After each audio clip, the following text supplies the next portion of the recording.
কালকে কালকে আমি বাঞ্ছারামপুর যেখানে বয়ারে গেছি, তো যে বাসায় খানা খাইতে গেছি, আমার খুব ভালো লাগছে। ছোট্ট ফোলা ওই বেটার ছেলে আর কি, যার ঘরে খানা, উনি মাওলানা সাহেব, ইমাম সাহেব, ওনার ঘরে ওনার ছেলে ছোট, কত 6 বছর হইব।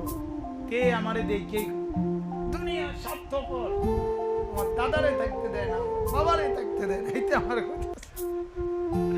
আমি হাসতে হাসতে, হে হুজুরে আমার বলতেছে, হুজুর তে আপনার এই বয়ান শুনছে, মোবাইলে মুখস্থ করছে বারবার, কয় সারাদিন কয় দুনিয়া বড় স্বার্থপর।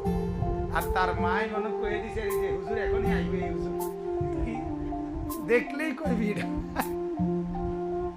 তো দুনিয়া বড় স্বার্থপর, আসলে ঠিক। আলহামদুলিল্লাহ, কেমনে কেমনে বলা হয়েছিল আমি নিজেও জানি না। কোনো একদিন হয়তো আবেগে কোনো মাহফিলে এটা আমি বলছি। আল্লাহর মেহেরবানি, আমার এই শব্দটা মালিকের দয়ায় অনেক মানুষের কাছে, সারা বাংলাদেশে, পৃথিবীর বহু দেশের মানুষের কাছে এটা জনপ্রিয়, এই কথাইটা, দুনিয়া বড় স্বার্থপর। আলহামদুলিল্লাহ, এটা মালিকের দয়া, আল্লাহ তাআলার মেহেরবানি।